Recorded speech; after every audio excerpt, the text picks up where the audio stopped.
So today I'm going to be reviewing the 2025 Bentley Continental GT First Edition.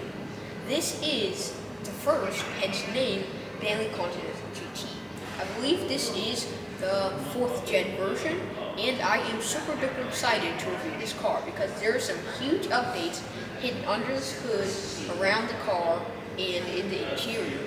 And so, without further ado, let's get on with the video. So, first thing we're going to talk about is the specs. This car is powered by a 4.0 liter twin-turbo V8 that creates 771 horsepower and 738 pound-feet of torque, which is just bonkers. But it is also helped by one or two electric motors. Well, no, I believe one electric motor helping this engine, and so that's why it creates so much power. All that goes through the rear wheels only via a 8-speed, I believe, automatic transmission, and helps this car get to a 0 to 60 in 2.8 seconds, which for a $260,000 coupe is not bad. It also helps this car get to a top speed of 208 miles an hour. So this thing will pretty much smoke a lot of other Grand Touring supercars. And so, yeah. Also, you have 21 miles per gallon, and you can drive about 400 miles of range on a single gallon of tank, fuel, on a single full fuel tank. You could also drive 40 whole miles in all-electric range, which is pretty good, especially for a mild hybrid supercar. It is shockingly good.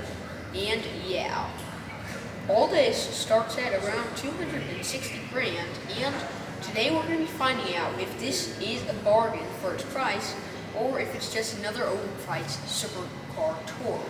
And so, let's get on with the video. Also, let's check out the design. So now let's take a closer look at the design. So, first thing we're going to start off with is this front. So, probably one of the biggest changes, which you'll see right now, is the front and the back. And that's the old one. You could see those lights over there. And this is the new one. You now just have one massive oval with your daytime running lights integrated into here, and 3 nighttime running lights, which is a neat little design there. You got a like Mercedes star type of logo if you look at it from this side, which is actually kind of interesting. Also, some like crystal type of design there, which looks pretty neat. Another difference you'll see also is this piece right here. If I show you all over there, you can see this piece, it like just integrates a little more inside, but now it comes all the way to the outside instead of being right here. This like, I don't know, design type of piece right here. You got some nice gloss black trim, which is more glossy than before as well. Some sensors. Personally, I'm not a huge fan of those, but I mean, they look okay. You got some like air intakes over there, some radiators, a nice little redesigned grille here. It almost reminds me of like someone, I don't know, frowning or something like that. Some like interesting pieces right here. I'm not sure what that is for, or that camera I noticed for, and then there's that box right there. But personally, the front of this, I think it looks really good.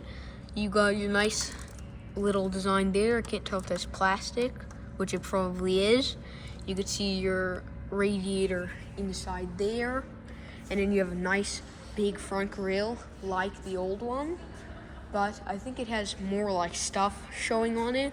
Like this and this are pretty new. Your front camera, it would have been nice if they put it like straight in the middle, kind of like Mercedes-Benz. And your driving thing, really, the front, it's a really nice looking car, the lights and everything. I'm a huge fan of this redesign because I feel like the old type of design was kind of going stale. I don't know, just the way it looked. It didn't really look new because ever since like 2007 it had that same style design. But I like this new design a lot. The only things I don't like though, I'm not a huge fan of these. I feel like it kind of makes it look, I don't know, kind of ugly. Personally, I'm not a huge fan of those, but other people might be. You got your nice originally Bentley winged logo there, which looks really cool. Like a lion coming across the front of it here, which actually is pretty interesting. If you come to the side right here, you got some new updated rims here. I don't know, they're like, look like on a water, like just flowing. It looks pretty cool. You got, literally, this thing could reach 208 miles an hour, but 0 to 60 is pretty good, 2.8 seconds, but it's not like a 911 Turbo S, which could reach it in 2.1. But this thing has the biggest brakes. Like on camera, this doesn't look big, but okay, wait, 1, 2, 3. 3 of my hands. This is the size of the Bugatti Chiron brakes, even though this can't even reach like 50 miles an hour, close to the top speed of the Chiron, but these are just insanely massive brakes. I mean, that's good for safety, of course. You got your nice Pirelli P0s right there, which is pretty cool. You got like a really smooth design. I like the way these lights actually reflect off of it. It makes it look pretty cool. You got your first edition lettering there as well. And then the roof looks nice and grand touring style. It looks pretty much like the old roof, but yeah. Also, you got your new type of wing mirrors. I think it's just a little like style around here. It's kind of new. They almost look kind of like wings, I guess, which is pretty interesting. You got your turn signals there, which are nice.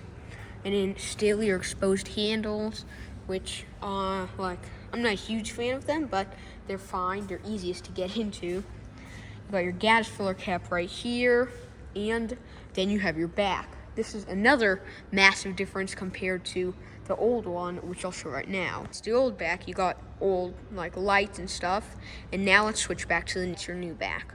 So one thing, of course, is this massive redesigned light, which has this like crystal type of design, and then like a strip right here. It looks super duper cool, but personally, I'm not a huge fan of it. If you look up close, it looks cool, but just from the back, I don't know.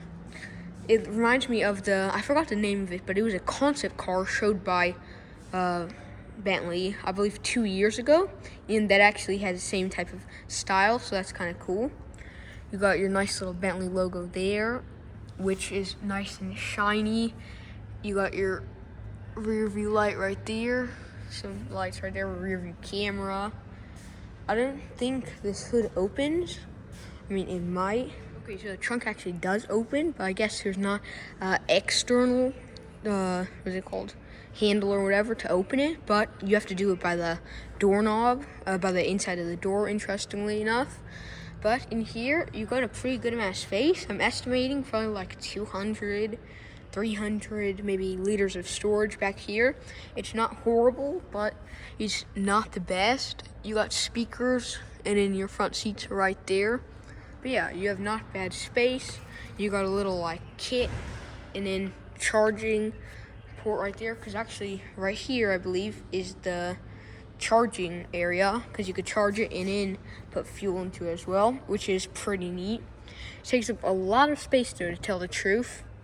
You could like strap stuff down with these, and yeah. So that's the trunk. It looks like really, really tiny. Even if you look from here, it's like barely any of it. And the nice thing actually is that half of this stays, so that if you're opening a trunk on a road or something, you know. But yeah, and to tell the truth, that is the smoothest, most quietest trunk I've ever seen or heard in my life, which is pretty surprising. Also, you got a little window here, nice little window right there. You can actually see the interior, which is nice and revamped. You got a nice little strip light, your stop light right there, a brake light, and then a completely glass roof, so you could see the nice sun while you're cruising in your nice Bentley. And yeah, also let's show a couple more things here in the back. One is this like ducktail type of spoiler that's nicely integrated into the body of the car. It like comes off of here and then comes across, which is pretty cool.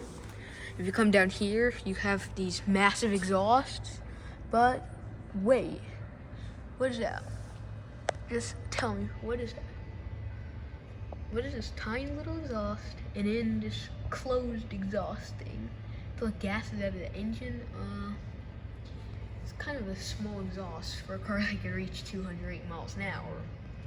But yeah, you got this like also little like trim here.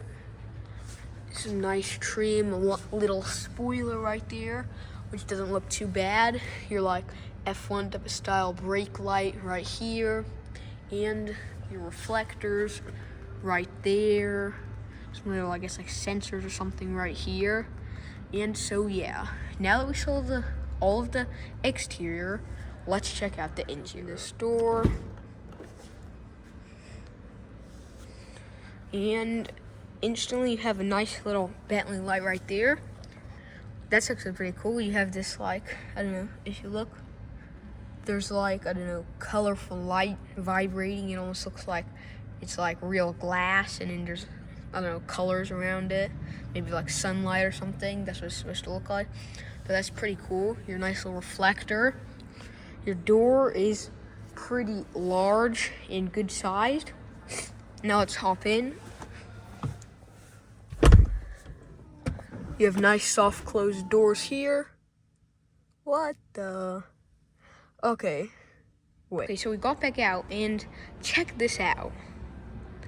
You open this, and I guess there's a sensor inside of here. Check this out.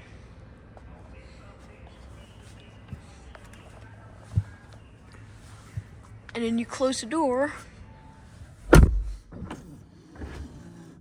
That is really cool. So you got a little like thing that comes out, so you don't have to reach back here. You just grab right here, and actually it's probably telling me test out those seatbelts, and it pops back into place. Check this out.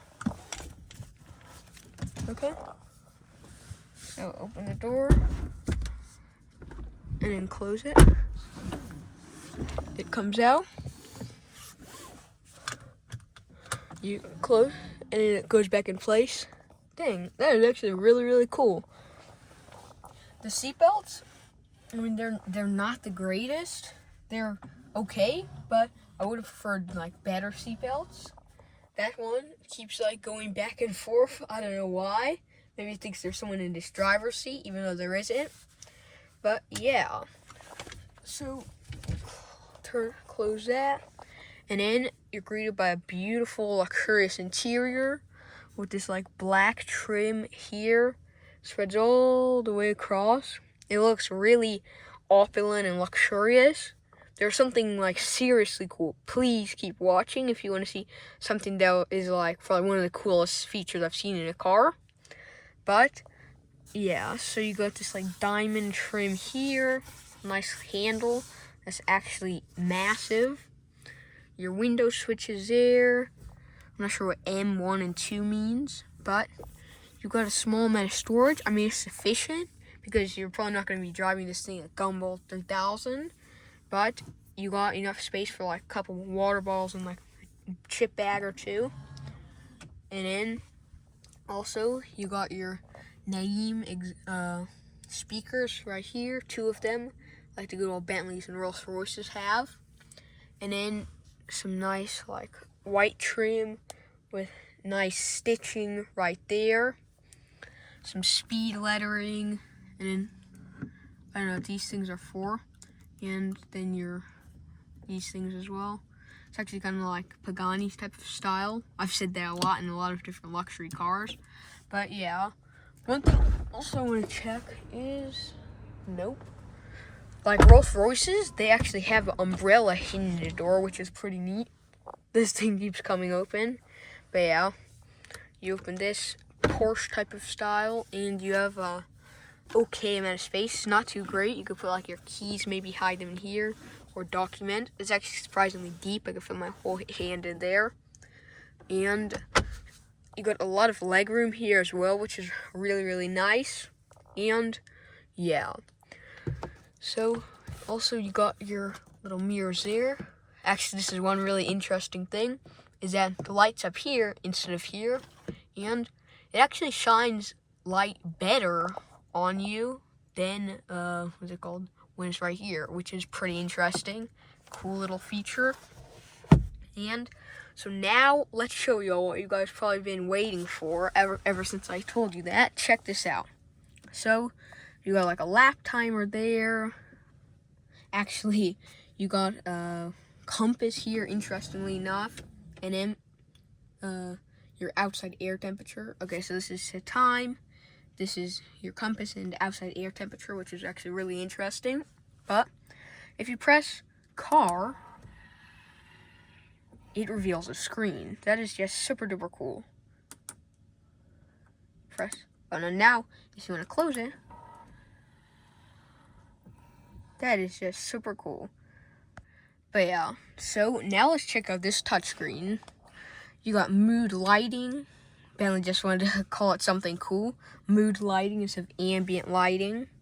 So you could have the overall brightness. You could turn it down or put it all the way up. You could change the colors. Wait, actually, oh yeah. Mood lighting is actually this hidden lighting in here. There's like, I don't know if you guys can tell here right there. There's lighting hidden in around this car, which is pretty interesting. You can make two different colors. Oh, then there's ambient lighting brightness, and you could change that color as well, which is pretty cool. I think I want it turquoise. But yeah, so you can mix and match, which is actually really, really neat. And if you go home, then you have your phone, your whatever music, you have your little whatever maps here, and then let's see, you have your racetrack timer, your calls, your music, and then whatever Wi-Fi, stuff like that. You scroll here and you got radio media, online media. Let's actually check it out. So you have to connect your phone, I guess, and you could search or whatever, YouTube or anything like that. You could check out the car here. And oh, it actually shows whatever your hybrid system, vehicle status, everything you need to know here. And then your settings, your users, everything like that. It actually shows you the weather, which is pretty cool. It has to load the information. But yeah, touchscreen, even though it's really tiny, it is a pretty cool touchscreen. I feel like it could have been just a little easier to navigate, but it is not bad. Especially, I feel like that feature just takes like everything else out of consideration. That is just like so neat. And it shows you where you are. And yeah. So, also you got your radio, your navigation, everything's there. You could control it. No, there's not one like in Rolls Royces where you could control a touchscreen through here. But you got your shifter, your air, whatever, vent, your time again here. I don't know why there's two timers. You could choose your seat temperatures, your start-stop button, pretty much everything you need. Really, I feel like this is a little overcrowded. I'd kind of like this a smaller like area, not as much buttons, but it's not bad. And if you open this, what's this? Where is that piece? I guess this doesn't open up. Yeah, this is not a storage area, but yeah, so you just rest your arms on here. You could actually bring it forward if you want to rest your arms more, but the only downside to that is, check this out. So, you got your cup holders, right? You have a cup in here. You want to push it forward, and you're going to splatter your water all over all this beautiful tack and ruin it. So, that's one downside. You got some storage here for like candy bars or something. Really tiny storage. But it's actually kind of cool. Loads of seat adjustments. You could control like the headrest through here electronically and stuff. They only usually have down like Rolls Royces and Bentleys and stuff like that. Also, these seats is another thing I want to talk about. Really comfortable. Actually redesigned because now they're more like, I don't know, they're less thick than before, and they're more like hold you in your place better, so they're more type of sporty design. And yeah, you got like diamond type of design in here, and in your nice Bentley lettering there. And I think these seats are a nice upgrade, especially for the Continental GT, because it makes them like feel more sporty. But yeah. So also you got your steering wheel right here, your nice old Bentley steering wheel with your little honk horn there and like little leather trim right there, interestingly enough. Some turn signals and stuff like that there, covered in nice opulent titanium. And then now your your speed clusters are actually digital. So you have your EV drive, your range. We actually have 467 miles of range altogether, which is pretty actually shocking. It shows you could hit 220 miles an hour, but you could only hit 208. Your RPMs, and also you got your roof there, your mirrorless, your sideless mirror. I think that's a really popular thing to have. And so yeah, I think we've checked out all of this front seat. Now let's hop in the back. Okay, so now we're in the back seats of the 2025 Bentley Continental GT. And first I noticed is you have a shockingly good amount of seat space. The only problem is I feel like that you actually have ambient lighting or mood lighting under there, which is interesting. The only thing is that you don't have a lot of foot space, because like this, it's really rounded and so it kind of pushes your foot like under. But this knee space is actually really good. You have these like indents here, so you have even more knee space, which is really, really neat. Have your nice ambient lighting here and your small speakers. This window actually works. You have your own tiny window, which is really neat. What is that? Listen to this creaking. Interesting. That likes creaking type of sound. I don't know why it's doing that, but I guess it's okay. You have this also more speakers here. Storage here. You have a 12-volt charger there, and then some USB-C chargers as well in there. Also 2 cup holders, which are nice. And the seats are just like the front seats. They're pretty much just built into here, so they're nice, soft, and comfortable. But I don't think as comfortable as Rolls-Royce. And also the back window is nice. It's not that big, but it'll do. And yeah, it also, they want to stay as low as possible, but also have as much headspace and everything. So it's nicely integrated. There's like these pieces here that are pushed up so that you have more headspace. And for me, I believe 412 or 411. And I have a really great amount of headspace back here, even though this thing is pretty low. And yeah. Yeah, this little thing right here that could have kind of been integrated into storage, I feel like. And then you could hang like shopping bags here. But yeah, so I think we checked out all of the new Bentley Continental GT features. Now let's hop out near the end of our video. And yeah, I hope you guys liked this video. Remember to like and subscribe to Xaaron Reviews, and see y'all next time. Also, check out my X account, and please, y'all, try to find a way to help me get on Rogan, because that would be really, really cool. And so, I'll see y'all next time in the next video. Comment down below what you think about this car, and see you later.